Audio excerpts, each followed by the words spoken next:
Hello everybody, it's the Historical Gamer once again, and today we're returning to Suzerain. This is episode number 21 of our Let's Play series on this political choose-your-own-adventure role-playing game. In our last episode, someone attempted to kill me. In this episode, we are going to be dealing with a lot of politics, both international relations and some domestic surprises, which are going to be coming up.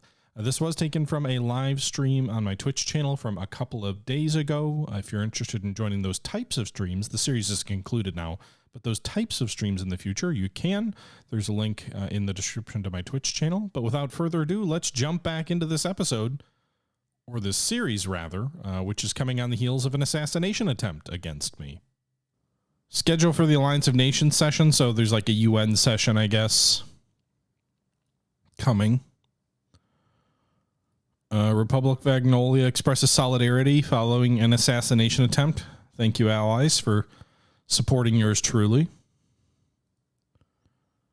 And world leaders to gather at Alliance of Nations. This whole soccer story that we keep seeing articles about is obviously new. Oh, really? Is Suzerain only $6 right now? It's cool. It was on sale not that long ago either. The Champions Cup. Today, the management of FC Enrica had invited me to attend a pivotal football. I should have bought this fucking team when we got that corruption option to buy the soccer team. I think it was this team. At Lucien's urging, I accepted. The team was representing Sordland in the international arena. According to Lucien, it would have been an unpresidential thing not to put in an appearance. FC Enrica was finally in the Maricopian Champions Cup, the most prestigious football tournament in the world. For the first time ever, a Sordish team had managed to qualify for the knockout phase. Millions of Sordish people were waiting to watch FC Enrica compete against the legendary Rizian team Real Montecolor. Despite all odds being stacked against them, the mood was full of hope. A win today would bring Enrica to the quarterfinals, a feat that no Sordish team had ever managed to achieve. And of course, all presidents of, well, obviously they've never achieved it if it was the first time we'd ever made it to the cup and made it into the knockout round, right? For the first time ever, our team had managed to qualify for the knockout phase. So obviously we've never made the quarterfinals. I was told that both Tarquin Sol and Evald Alfonso would be joining me in the lounge reserved for us. How are you feeling, sir? I'm fine, Lucien, thank you. We made our way toward the Maroon Stadium. The arena was situated in one of the most crowded quarters of Enrica, surrounded by dense urban development. As we wound our way through the streets, I noticed the name of Tarquin Sol everywhere. Since I'd last been here, markets, restaurants, and even pubs named after the colonel had all popped up. Why is Enrica so crazy about Sol? I heard it's part of an ad campaign from Enrica to draw tourists, or at least Solist ones, to the city. Sol's legacy still lives on for millions after all. Sir, the security has given us the clear and informed us that Tarquin Sol has already arrived.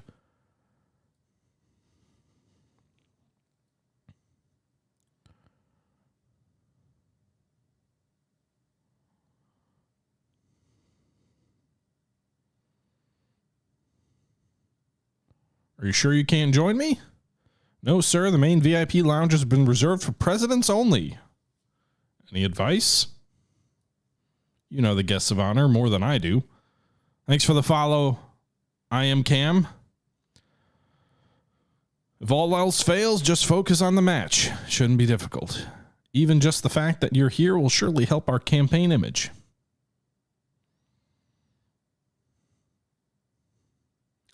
I hope so, Lucien. I followed security and we entered beneath a giant sign that read, "Welcome to the Hall of Martyrs." The corridors inside were painted almost completely in maroon, adorning them with various depictions of Sordish goat and numerous jersey awards and team photographs. On our way up, I was greeted by the president of the club. Beaming with pride, he immediately shook my hand. Behind him, Mayor Curtin Lesty and Gus Manager were waiting to greet me as well. All of them had FC Enrica pins attached to their collars. Welcome to Enrica, Mr. President.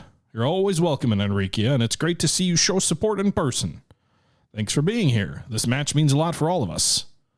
And all of Sordland. Never before has the Sordish team reached this stage in the Maricopian Cup.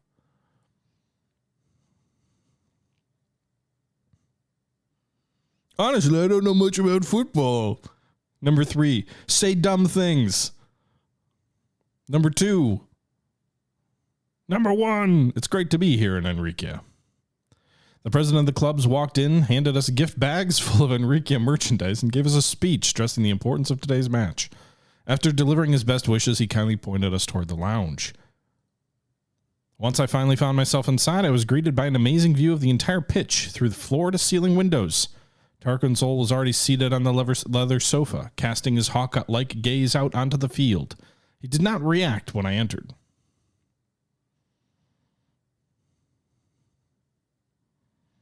It's good to see you here, Mr. Sol. Tarquin Sol leaned on his cane and turned his head to look at me. Mr. Rayne, I did not hear you come in. He smiled at me and gestured at the vacant spot beside him. Please join me. I approached the sofa and sat next to him. I'm surprised that you have the audacity to face me after the way our last meeting ended. I suppose that demands some respect.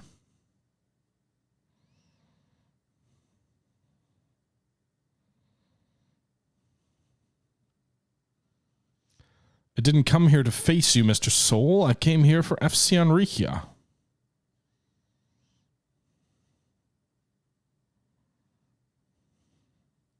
That's very kind of you, Colonel. The corner of his mouth curled up mirthlessly. Tell me, is everything faring well with your new constitution, Mr. Rayne?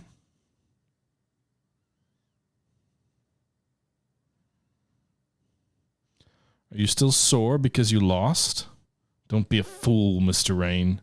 Such childish games don't interest me. I'm interested in results from this nation. Despite the warning signs, you adamantly followed your own pig-headed vision for Sordland. You continued on the path that Evald Alfonso started, obliterating our economy and throwing the nation into a quagmire of poverty and depression. And you are turning Sordland into a puppet for the superpowers to play with. I never would have thought I'd live to see Sordland invaded by imperialists, especially at the invitation of a Sordish president. I'm warning you, Anton. The path you've chosen will only bring about exploitation and abuse.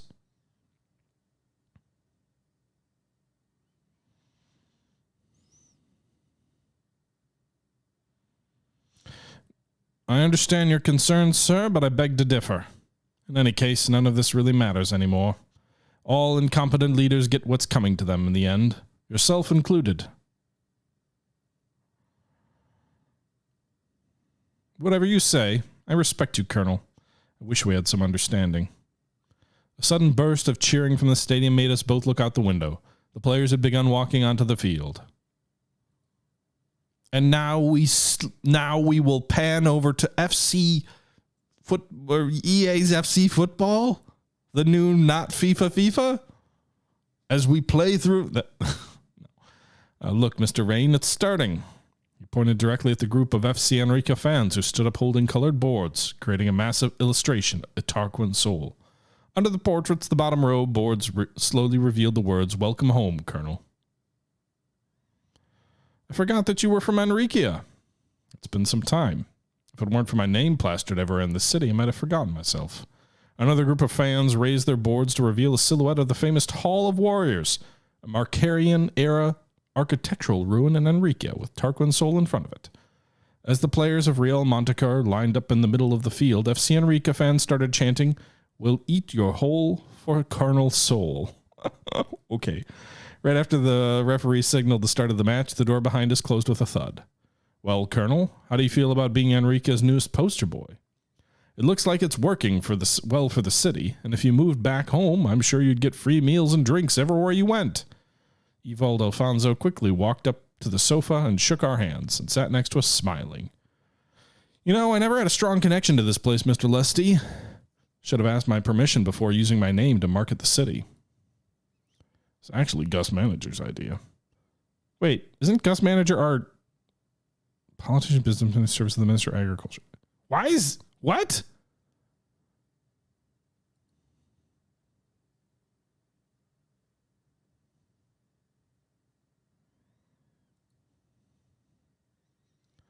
I must say, Gus has been a very valuable member of my cabinet.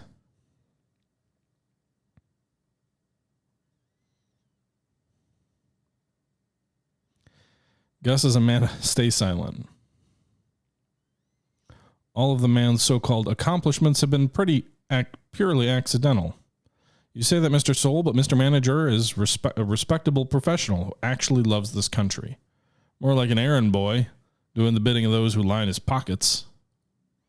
I don't intend to take this role of his personal spokesman. You know, just then, FC Enrique's star midfielder made a breakaway down the field. The crowd erupted into cheers as the ball was passed from player to player, each touch bringing it closer to the goal. Look, we're going to score! Too predictable. They won't make it past the other team's defense. As if on cue, a Real Montecolor's defense made a crucial block, sending the ball back down the field. With your strategy skills, you should be a football coach, Colonel. Don't make me laugh. How about you, Mr. Rayne? It's been a while since we last met. Is everything going well at the palace? Everything is fine. That's a relief. Suddenly, a huge roar shook the stadium. The crowd was in a frenzy as FC Enrique finally got the ball past the dominating Rizian defenders. Considering that the country is getting mired in internal conflict, you seem almost too composed and calm, Mr. Rayne.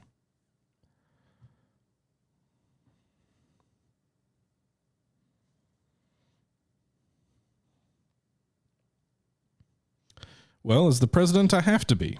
You know how it is, Mr. Former President.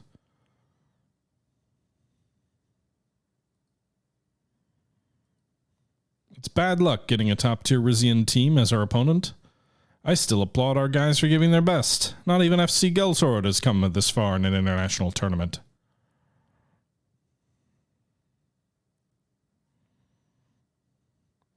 Why so bleak? It's not even halftime yet. Enrique can still come out on top.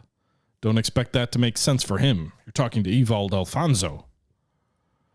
Sure, I'll be a punching bag for you both today.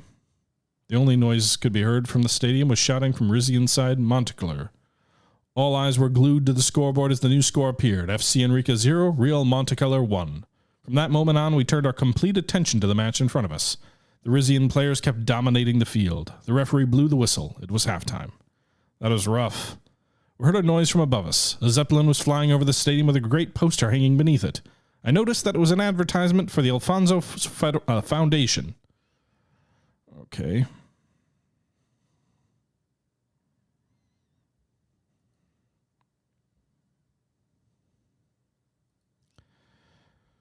Now you're asking for donations at football matches? How does a nonprofit even afford the ad? Well, that's new. Wait, there's more. Can I just leave this group and go give an inspirational halftime speech? Oh my God. These guys are fucking...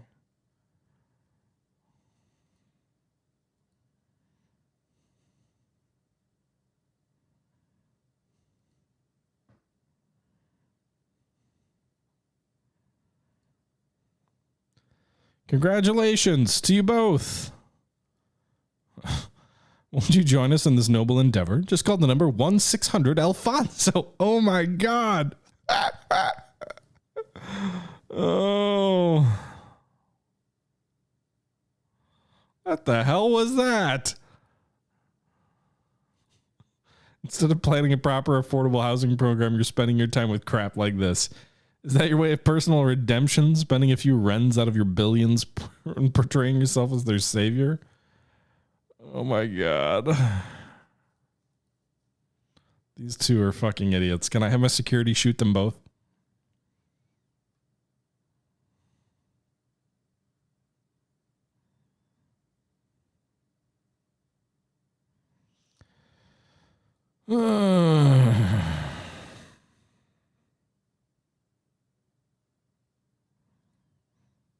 Can I just leave? These guys are fucking ridiculous.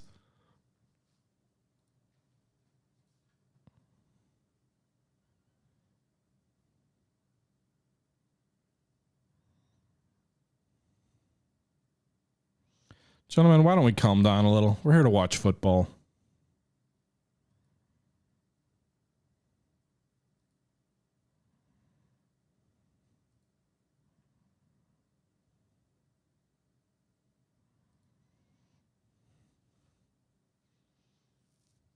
God.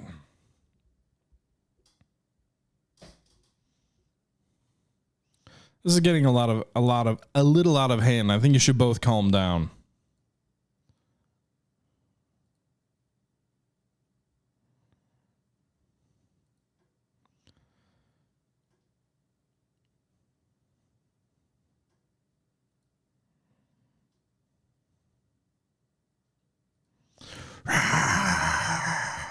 Goal!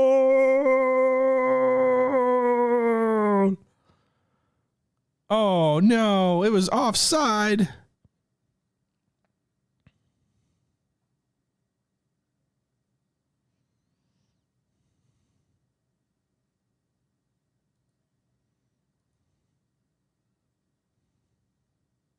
Okay, Soul.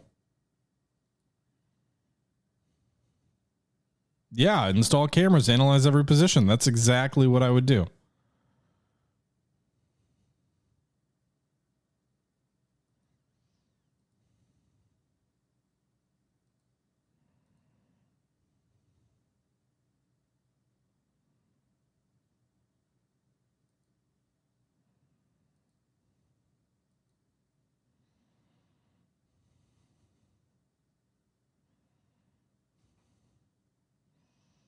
Is this you're doing too, Mr. Soul?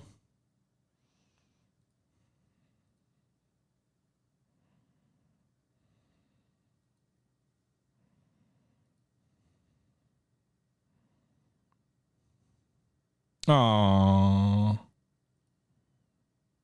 Well, we lost.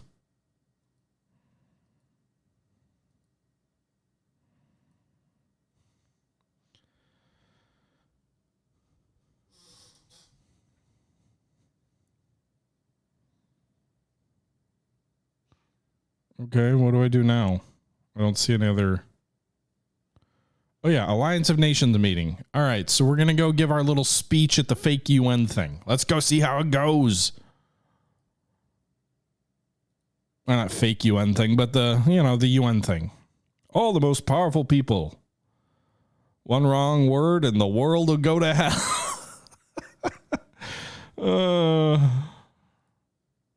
I'm amazed you've been holding up so well.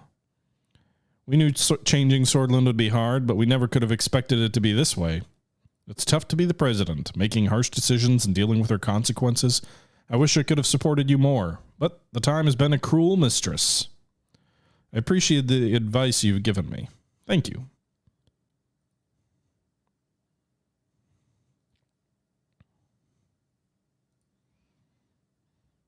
All right, so the Prime Minister of Lespasia is going and getting and talking. Let's see how crazy this year's session will get. Let's see. When I last spoke here, the message I gave was of encouragement and support to this organization and the vital role it plays. Of all the challenges Eastern Maricopa and the world has faced since then, one has grown larger and more imminent than any other day. The threat of the so-called socialist states, the actions taken by their authoritarian rulers with no regards to international law. A loud noise came from the table of Vagsland. I saw Imre Hegel pounding his fists on the table. We will bury you!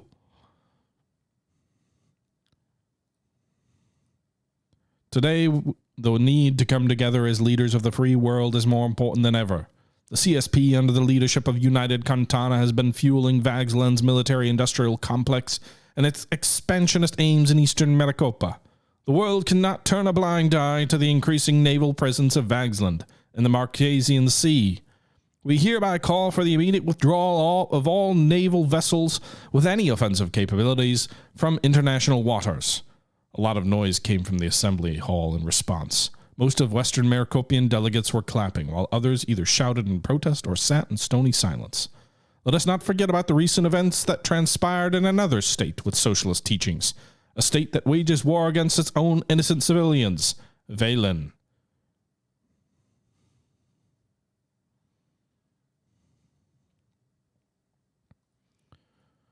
Their purge of the minorities in their country was again largely ignored by the international community.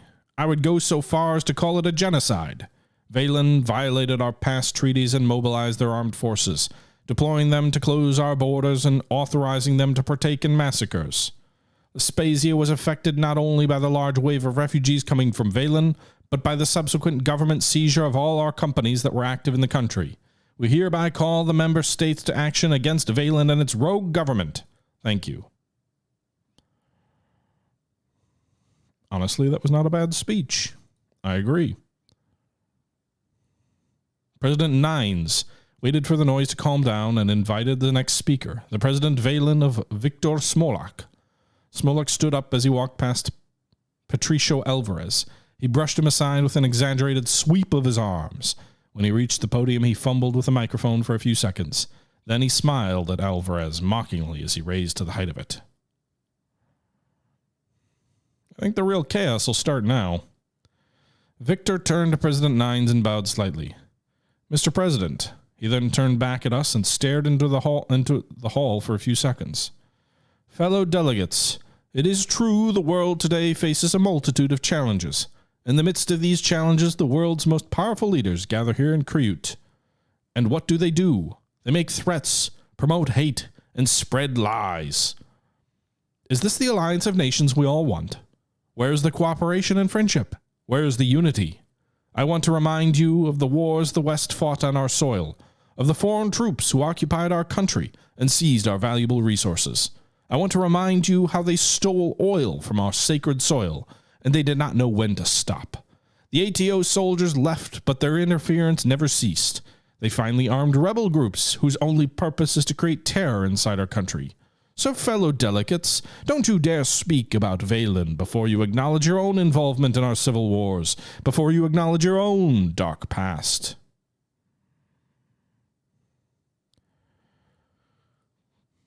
As well as known, after the tremendous tragedy of the Valen Civil War, Arcasia made a deal with United Cantana, where they agreed upon the withdrawal of all their troops, along with removal of half our army. Not only did they weaken us, we were left alone in facing the genocidal Blutish Freedom Front, which the ATO funds together with Rumburg. I will show you some of the evidence of foreign interference. He picked up a large stack of papers and waved them back and forth. I have clear evidence of direct aid from Rumburg to the Blutish Freedom Front. They smuggled tons of Ka-74s into Valen. They smuggled their spies, smuggled in mercenary commanders. He's finally talking about it. We're not the only ones now. So it seems. These documents will be published everywhere. Copies have already been sent to the investigative affairs of the Alliance of Nations. I expect this organization to do its task and investigate this properly instead of leaving Valen behind as they have always done. Coming back to the claims of the Vespasian representative, first, there's no evidence of civilian massacres by the Vezek forces, nor so-called purges of minorities. Second, the operation was limited only to militant BFF, not the Bloods in general.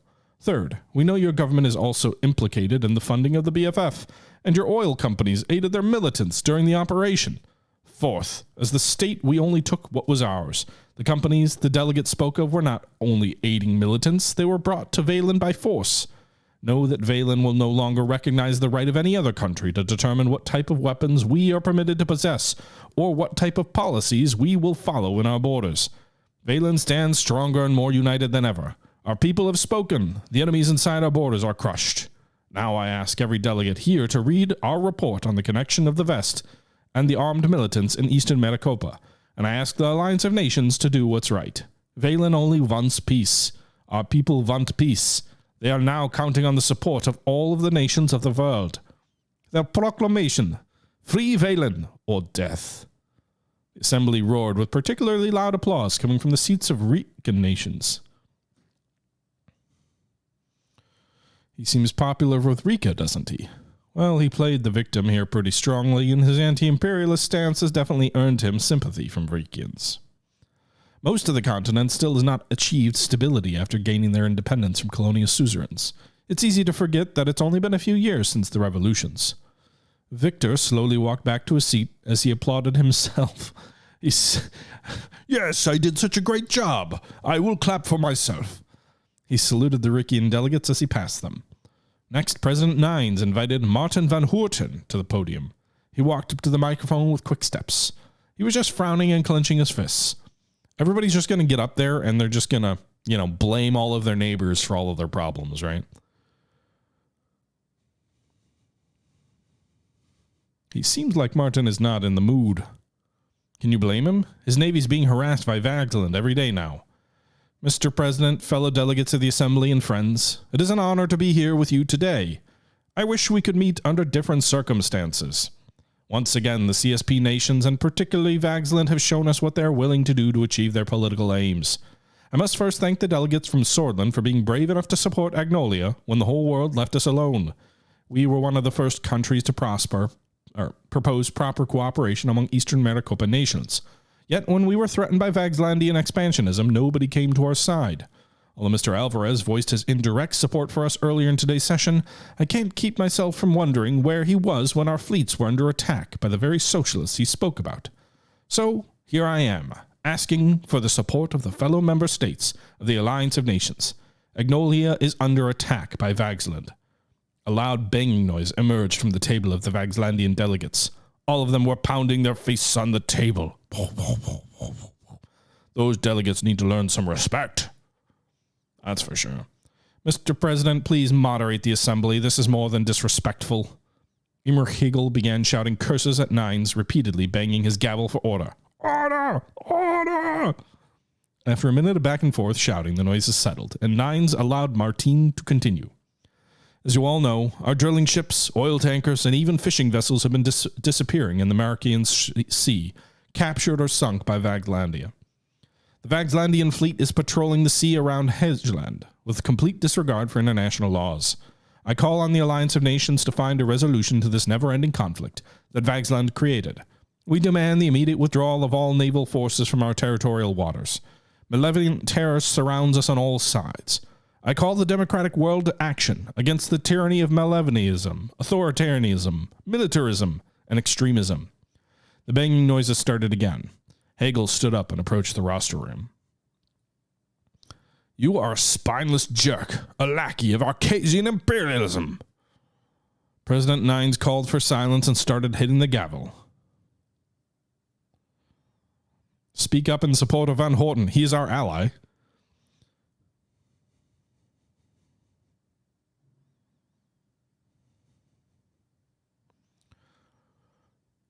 Mr. President, point of order. The Chancellor has no right to intervene. You have no right to intervene. Know your place, President Rayne. President Nine smacked his gavel in vain as a shouting match broke out in the assembly. Finally, after a few minutes, the other Vagslandian delegates convinced Hegel to sit back down. I believe I don't need to speak more about this subject. Everything is clear as day. Mr. Hegel's actions speak volumes about the reality of Vagsland and their corrupted ideology. I hope to see this conflict resolved with the help of the Alliance of Nations soon. He quickly left the podium and nodded the other Agnolian delegate. The two left the assembly hall. President Nines announced the next speaker, President Hegel. This is just like a rostrum of all right, we're going to just listen to everybody. Buckle up. Looks like you're having fun, Mr. President. Yeah, this is entertainment. Come on. I want to extend due welcome to the new states from Rikia that joined the organization. Okay. As our nation's numbers grow and states are represented in the stage, we come ever closer to finding resolutions to the conflicts that plague us. For hundreds of years, the dominant economies of Maricopa raised, pillaged, and exploited the continent. This is very much like, obviously the USSR had a tendency to play the role of the champion of the anti-imperialists, despite, obviously the USSR being a imperialist occupier of its neighboring states, but also, Russia conquered the vast majority of its territory from other indigenous folks. So, imperialism there too, but I digress. Okay. They started labeling us the aggressors. The ATO formed first to fight against us. Vagsland holds the right to protect its territorial waters and trade from threats. The delegates from Lespasia and Agnolia brought up the Falcano Treaty. But what they were doing when the ATO forces patrolled the Arcasian Sea, they were silent. And what about Hegeland? How about the Valgs being killed by the Agnolian government because they protested against an appointed governor? Agnolia and their allies in Sordland have no right to claim they are upholding liberty and democracy. Other nations have no right to interfere in the matters between Agnolia and Vagsland. Just as no country in the world has the right to determine what type of naval vessels we use, no country can force us not to defend our seas. If there's a conflict the Alliance can resolve, let us start with the Arcasian base on Revnos Island. Vespasia has been housing Arcasian troops and missiles by our border for years, and none of the member states even talked about it. I also want the member states to look at the Arcasian bases in Vespasia and Sordland. And if the Alliance of Nations truly claims to have the people's best interest at heart, they cannot stay silent about what the Agnolian government did in Hesherland, how they took away the rights of our people. Perhaps there can be proper dialogue between our nations, and the Alliance of Nations can finally demonstrate that it can serve its intended purpose. But unfortunately, the Alliance of Nations remains all too willing to overlook such human rights violations. However, the Vagslandian government is ready as always to fight the forces of oppression and colonial servitude on behalf of free peoples everywhere. Evil revolution Vezkor. Was that Sordish? Did I just catch that right? He said the revolution will come, yes, but it was in Old Valgish. Very similar to Sordish, right? Some words are even written in the same way, but I'm surprised you caught that from his accent. Okay.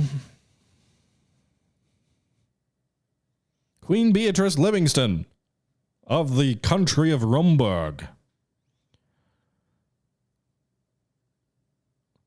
Dear people of the assembly, dear people of the assembly, dear delegates, dear leaders of the world, just as my fellow Eastern... Okay, I'm not going to read it like that. Just as my fellow Eastern Maricopian delegates spoke about the trouble plaguing our continent, I have also to bring attention to a growing threat in our region, Sordland.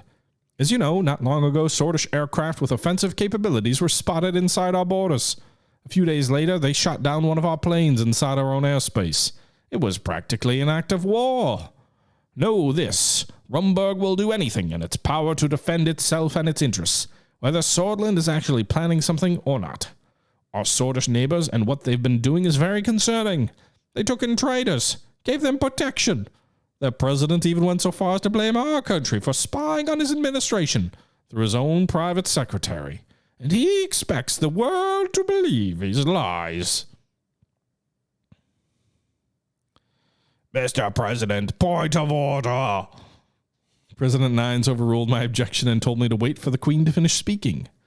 Sordland closed their borders to innocent Bludish people fleeing from being massacred by the Vesic forces. They even supported and cooperated with Valen in their ethnic war against the Bludish people. I hereby invite you all to determine the initiation of a proper intergovernmental investigation into Sordland. If the Alliance continues to shirk its given duties, you can't trust in Why do I keep changing? Anyway. So she doesn't like us. Got it. Mr. Smolak, I'm looking forward to reading your report. I wonder what this so-called evidence is all about. Know that your slander does not work on us. Know that we are ready to die for our freedom. Know that our kingdom stands firm and strong. Expect a grand awakening. Thank you.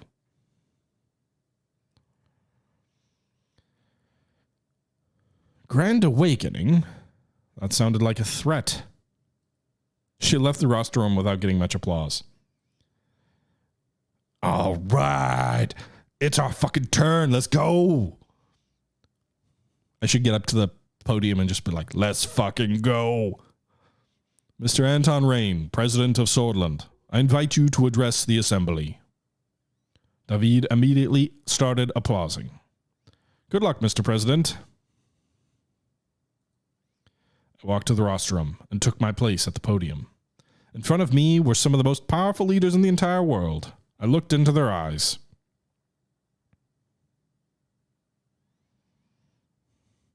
Thank you, Mr. President, fellow delegates.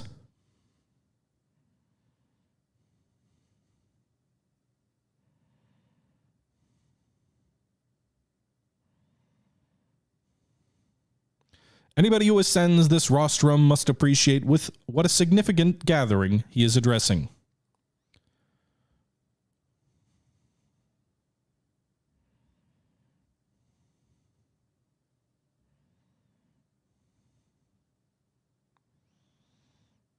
We must remain devoted to the dream of a peaceful and free world, a united world.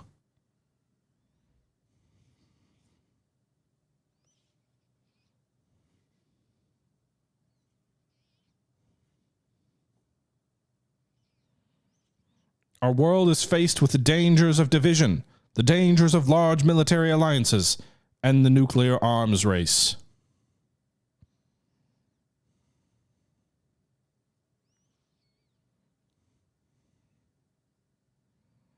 Today we are confronted by the difficult choice. Our great achievements may either be used for the benefit or to the detriment of all mankind.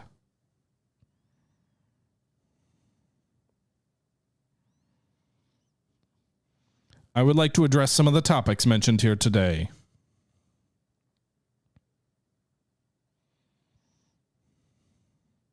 We're deeply saddened by the tragic events that took place in Valen.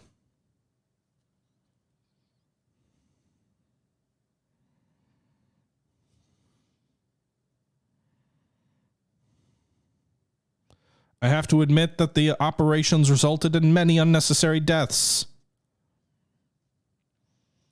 I would also like to extend my support to Mr. Van Horten. Sordland stands together with Agnolia, and we will keep its stance against Vaxlandian aggression.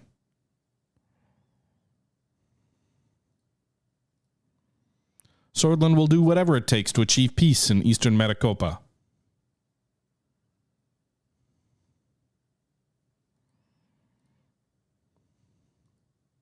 Peace!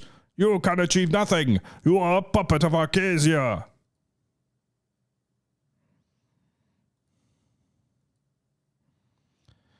Next, I would like to address the Queen of Rumburg.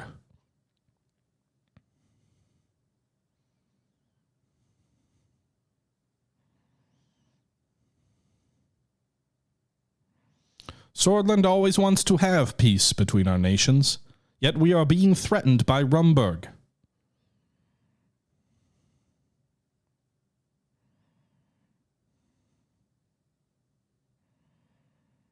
It was Rumburg who shot our aircraft within our airspace. We only defended our borders. I also have some evidence to show the Assembly Mr. Smolik was right about the Ka-74s.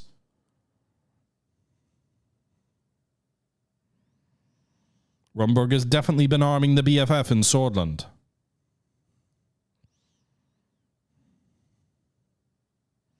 There is also another important piece of evidence that we have, provided to us by someone close to the Rumburgian government.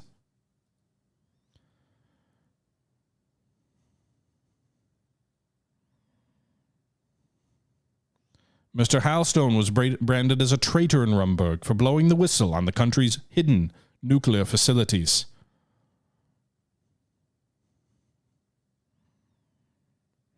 I hereby call on the Alliance of Nations to serve its duty.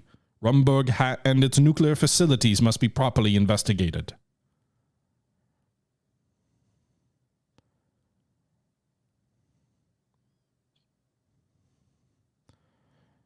Now I'd like to bring... I wish to see a resolution from the AN soon.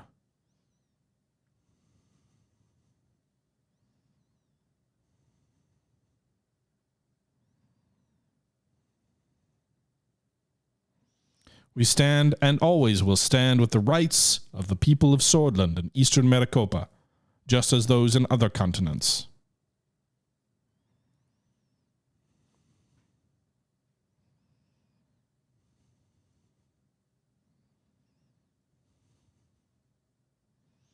Long live the Alliance of Nations, long live unity and peace. And Morgana Vescor. There was some applause from the Assembly. Raise your fist.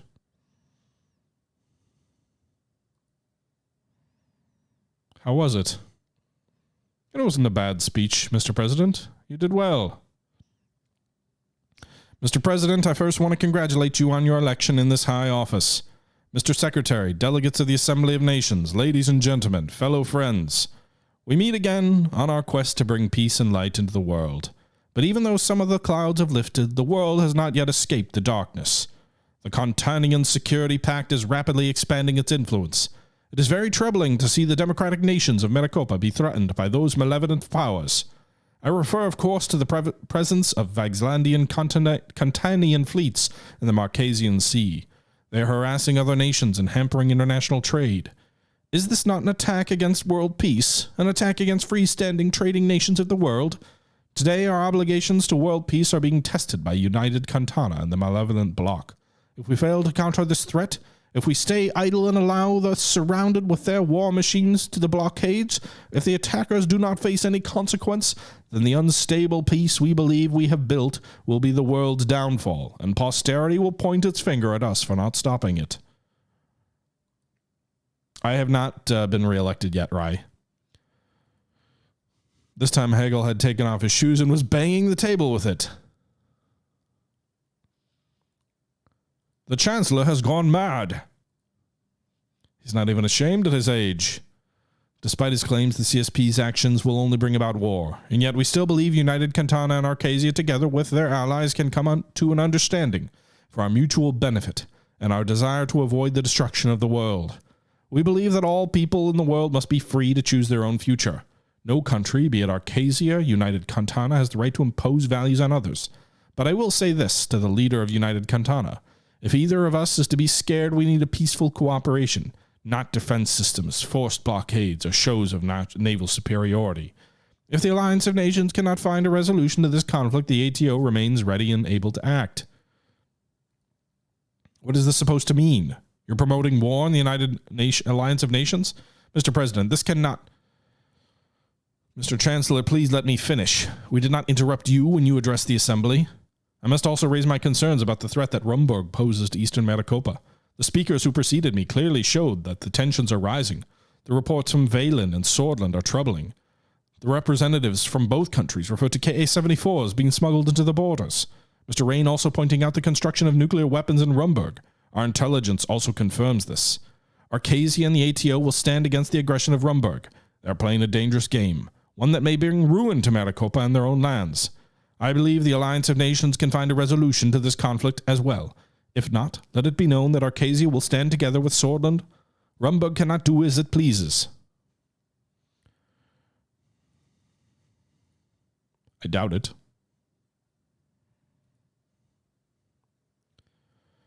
Human rights declarations. Blah, blah, blah. So they're standing with us. Yay.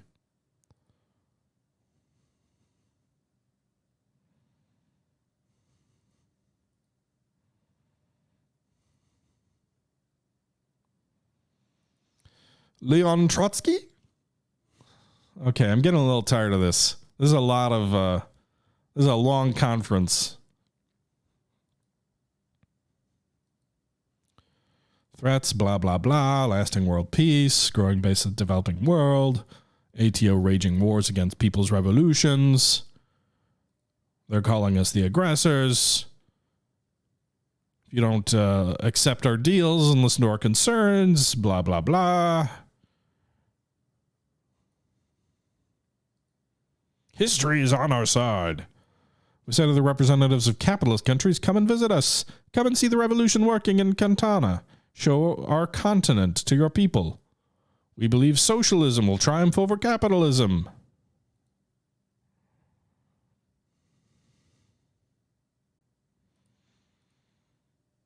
Keep laughing. Communism will bury you. Okay, Khrushchev.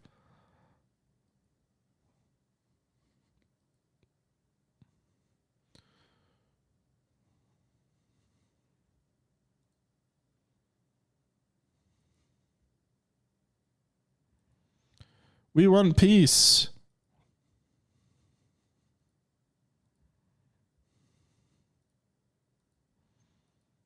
Massive applause. That was a lot. Yes, it definitely was.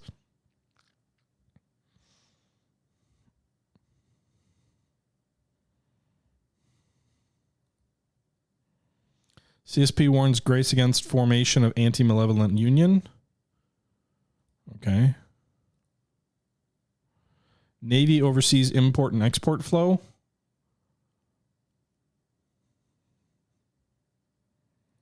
Okay. Republic Avenue looted. Violent protests continue throughout Sordland. Authorities in Lockhaven are reporting out of control looting at the shops. That's not good.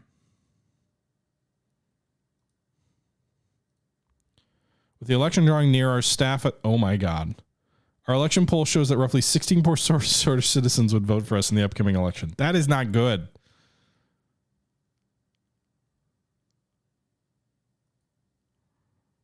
Can we rig the election? Peaceful protest turns violent. The economy is going up. Look at that. ATO modernizes our Air Force. Didn't that already happen?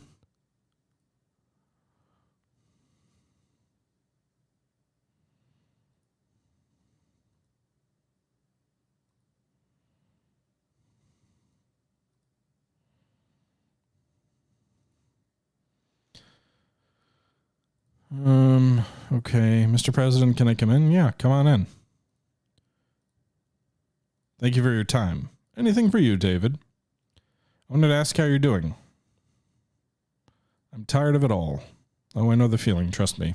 Sometimes you just want to throw away all the responsibility and escape, perhaps into the wilderness, perhaps to the sea.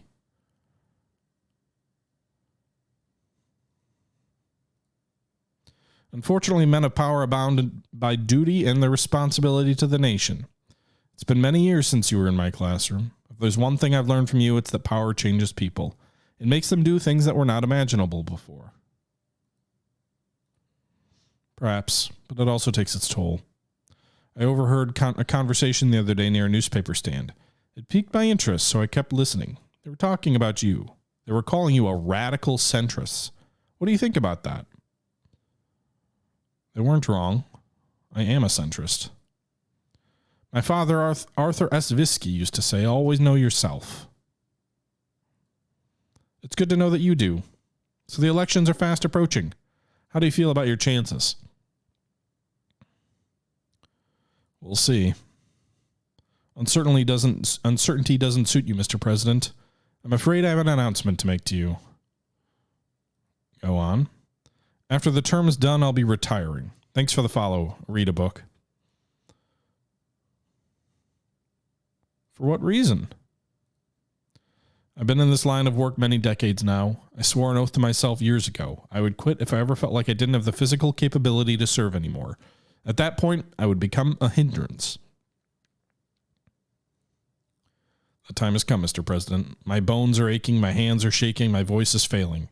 Besides, I'm sure you can find a younger minister who's a little more full of life. You'll be sorely missed, David. You've been a mentor, a teacher, a friend.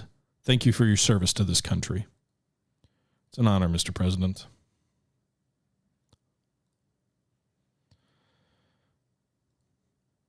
We're probably being watched, so I must be very brief. Be careful of the military. I think they're planning something.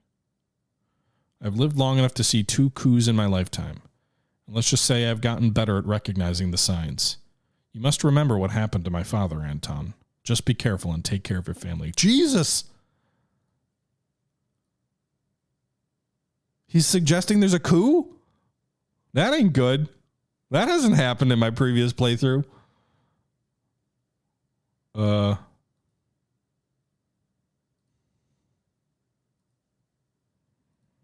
So we got our news support.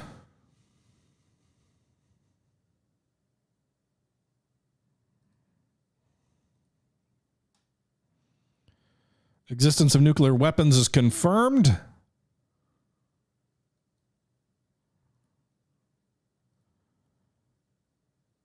USP Congress. Women for Rayne. 53.4% of women said they would vote for President Rayne due to the improvement in women's rights situations. Yeah. Was that enough to carry me to victory? Probably not. Friday afternoon in the office. That's ominous. Lucian entered. Mr. President, there's a problem. What kind of problem? Some cabinet members said they wanted to speak to you urgently. They're in the White Room. Follow me. Do you know what it's about? I was just told to come get you, sir. Sierra and Nia were standing near the table with their arms crossed. Simone was sitting playing with a pen in front of him. Pascal looked incredibly stressed. He wiped off his sweat. What's going on here? Mr. President, I'll cut to the chase. We're here to let you know that we're We're handing you our resignations.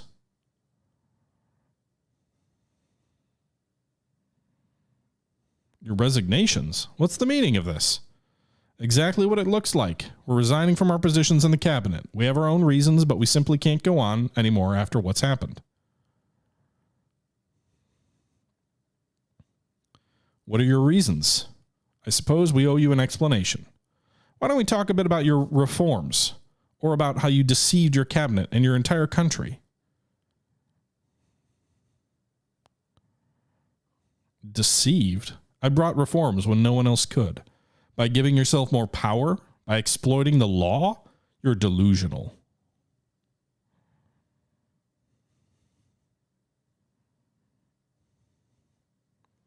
We can fix our mistakes if we work together. It's too late.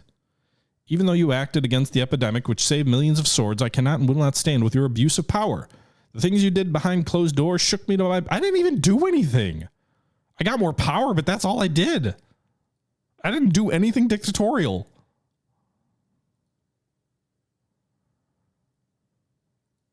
The goddamn growth chart's up. Shut up, Simon Hall. The economy's fine.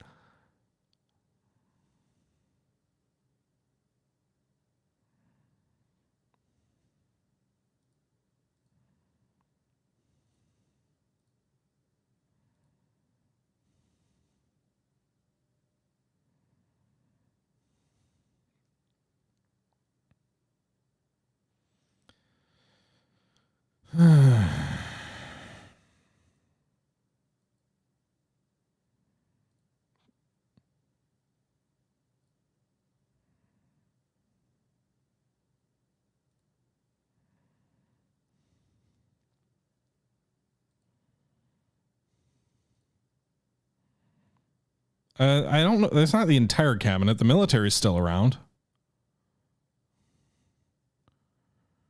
Yeah. Wave of resignations. Who knows what our cabinet will look like? Our internal security person resigned to run against me in the election. Half my cabinet is resigning.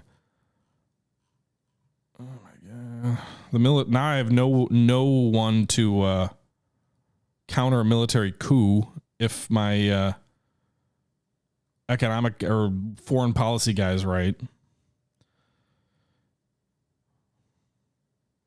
So now we're going to go to the United Sordland Party Congress. Leals is running against us for the nomination. I'm worried about today. Serge is the only loyal person in this whole goddamn party.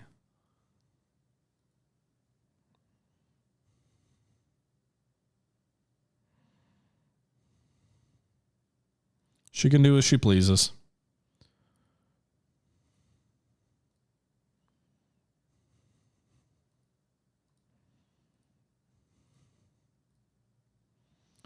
Okay, Leal strode past me.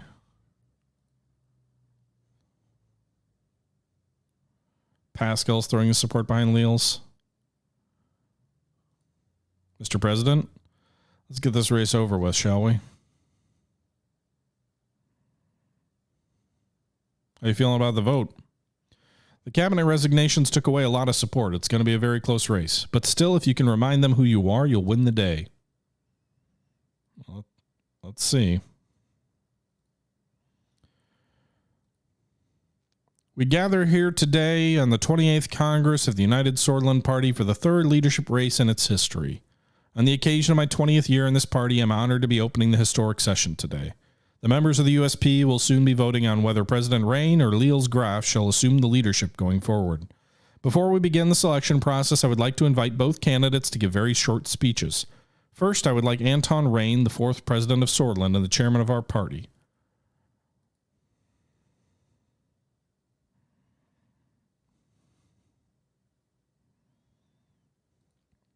Brothers and sisters,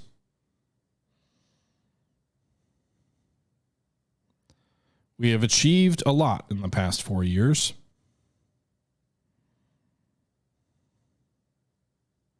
I took office to bring reform to this country. And we brought changes to the Constitution of Sordland. And I fought through the Assembly and the Supreme Court to make it a reality.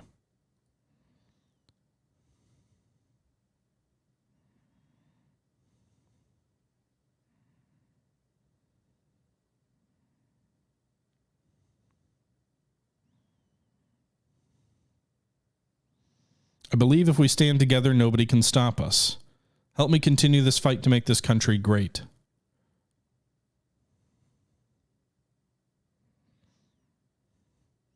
This is not the time for division.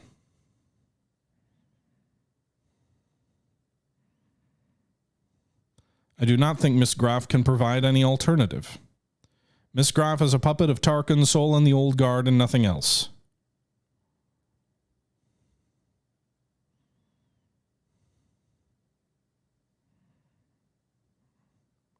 Kind of, yeah. Wano.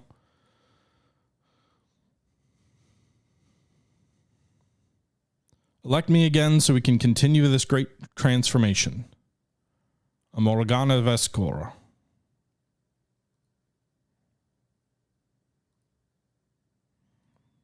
Not a bad speech, Mr. President.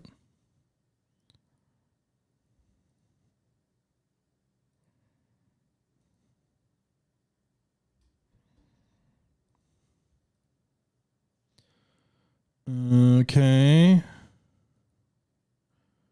Fellow compatriots, it's an honor to be a candidate for the leadership of the USP. Forgive me, this beautiful song always fills me with emotion. Blah, blah, blah.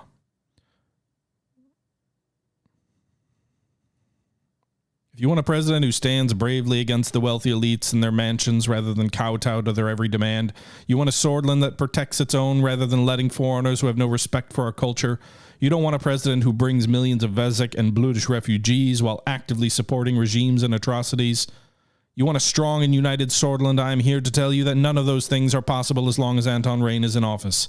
As those of us who rule the state become more and more alienated from the values that make us who we are, and the deplorables who stand against this sink us into deeper quagmire, he tore his own wife away from her rightful place at home and forced her into politics in the name of women's liberation. And he did it all without even managing to fix the recession. Wait, but she's a woman. What?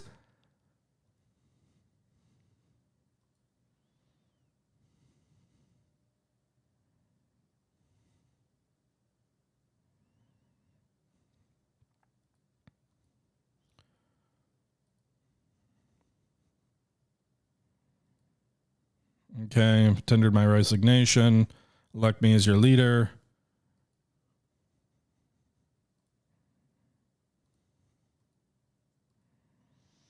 Okay, here comes the voting.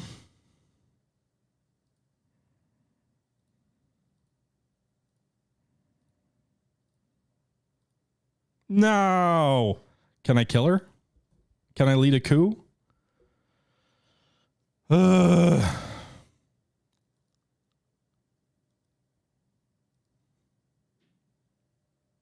I'm fine.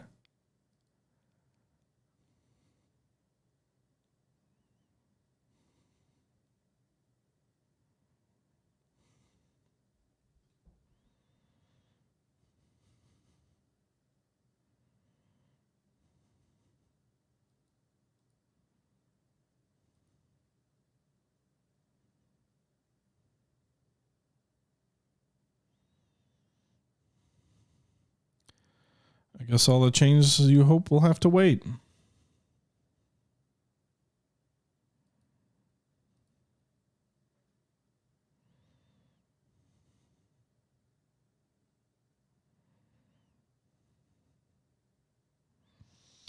What do we do? Start my own party and run for president again. Yeah. I'll call it the Maroon Party.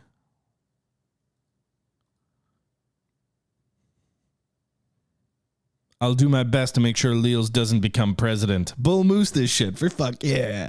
Well, there you have it, folks. We lost our primary election. We're going to try and third party this thing. Our whole cabinet mutinied against us. Our party mutinied against us. And we'll see if we can hold on to power in the next episode, which will be the conclusion of the series. But until then, this is the Historical Gamer saying once again, thank you very much for watching. And until next time, I'm out.